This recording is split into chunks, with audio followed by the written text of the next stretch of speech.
Antarctica अजीम बरे-आज़म दुनिया की एक ऐसी जगह है जहां आपको 2 एटीएम मशीन नजर आएंगी और पाकिस्तान का एक रिसर्च सेंटर। कुछ ऐसी ही अजीबोगरीब चीजों से ये अजीम बरे-आज़म भरा पड़ा है। यहाँ का टेम्परेचर इतना कम होने के बावजूद यहाँ ऐसी 400 झीलें हैं जिनका पानी कभी नहीं जमता और न ही यहाँ कोई टाइम जोन है और न ही जमीन के इस बड़े हिस्से पर किसी और मुल्क का कब्जा या हक है। ये जगह देखकर ऐसा लगता है जैसे ये जगह किसी और ही प्लेनेट का हिस्सा है।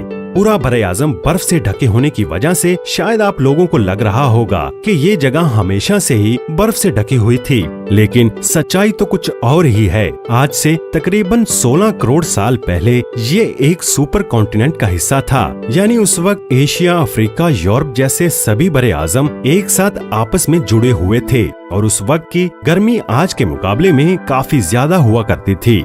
लेकिन वक्त के साथ साथ ये सुपर कॉन्टिनेंट हिस्सों में तकसीम हो गया और एक हिस्सा जिसका नाम इंडियन प्लेट था वो एशियन प्लेट से जा टकराता है। क्योंकि इंडियन प्लेट ज्यादा वजनी थी वो नीचे धंस गई और एशियन प्लेट कम वजनी होने की वजह से उस पर हिमालय और दूसरे पहाड़ी सिलसिले बन गए। पाकिस्तान में भी आप 2 प्लेटों के मिलाप को बहुत से मुकामात पर देख सकते हैं।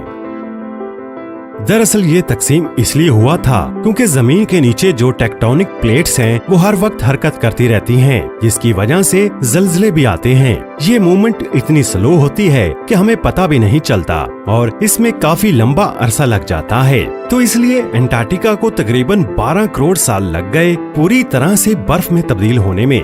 जब 2 माहिर अर्जियात ने यहाँ की सूखी जमीनों में खुदाई की तो तब उन्हें कुछ पत्तों के निशान मिले जो तकरीबन 2 करोड़ साल पुराने थे और ये इस बात का सबूत है कि यहाँ भी कभी दरख्त और पौधे हुआ करते थे। अगर ये सुनकर आपको अजीब लग रहा है तो थोड़ा रुक जाइए, क्योंकि सन 2014 में यहाँ बहुत ही लंबी खोपड़ी वाले इंसानों के ढांचे मिले और बिल्कुल ऐसी ही लंबी खोपड़ी इससे पहले मिस्र और पेरू में भी मिली थी, जिससे ये साफ जाहिर होता है कि माजी में अंटार्कटिका के साथ साउथ अफ्रीका और साउथ अमेरिका का कोई कनेक्शन जरूर था। अंटार्कटिका को जमीन के ऊपर से देखकर ऐसा लगता है कि ये जगह चारों तरफ से एक जैसी है, लेकिन हकीकत में यहाँ का मशरकी हिस्सा मगरबी हिस्से से 10 गुना ज्यादा बड़ा है और यहाँ पर बर्फ भी मगरबी हिस्से से 10 गुना ज्यादा है। और इसी बड़े हिस्से में पाकिस्तान का एक साइंटिफिक रिसर्च सेंटर भी मौजूद है जिसका नाम जिन्ना रिसर्च सेंटर है और साथ ही दोनों लोकेशंस की हाइट में भी काफी फर्क है।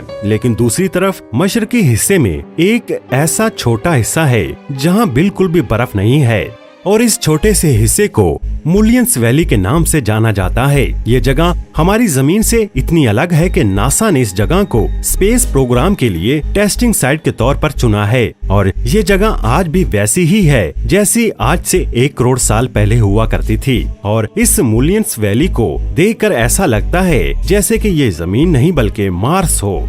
प्लेनेट मार्स से याद आया, सन 2002 में एक छोटे पत्थर के साइज का एक एस्ट्रॉयड इसी अंटार्कटिका आ गिरा था जो 2015 में कुछ साइंसदानों को मिला।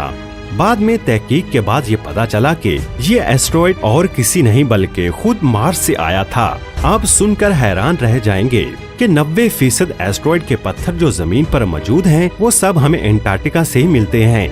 पिछले 50 सालों में 10,000 से ज्यादा मिटियोराइट्स इसी बरे-आज़म में पाए गए हैं, जिसमें से कुछ मिटियोराइट्स तकरीबन 7 लाख साल पुराने हैं।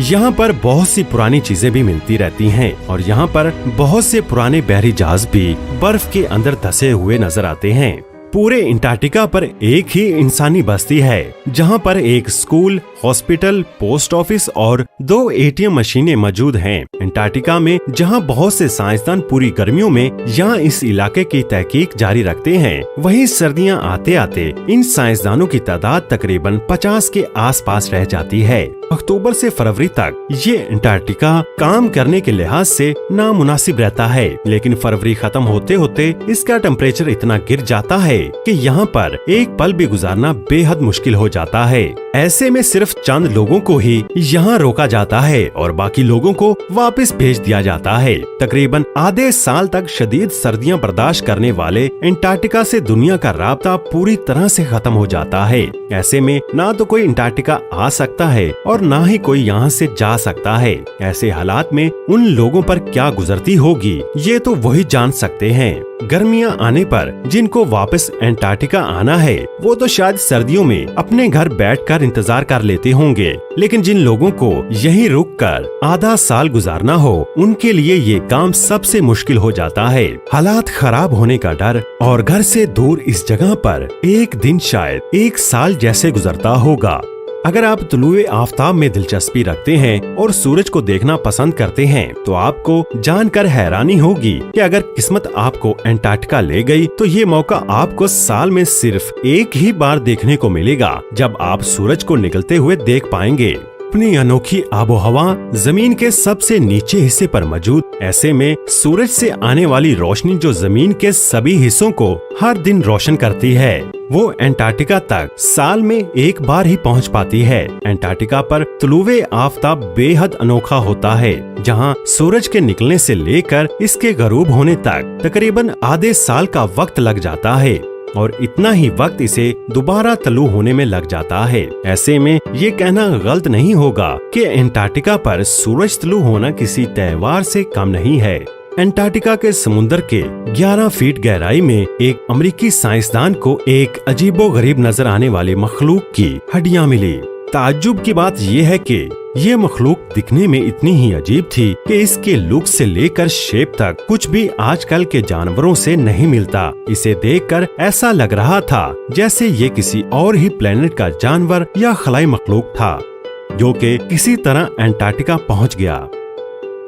तो दोस्तों, आप क्या कहते हैं इस वीडियो के बारे में? अपना जवाब लाजमी कमेंट बॉक्स में दीजिएगा और जिन्होंने यहाँ तक वीडियो देख ली है तो वो लाजमी हमारे चैनल दूरबीनी को सब्सक्राइब कर दें और इस कीमती मालूमात को अपने प्यारे दोस्तों के साथ लाजमी शेयर कीजिए। आपका कीमती वक्त देने के लिए बेहद शुक्रिया।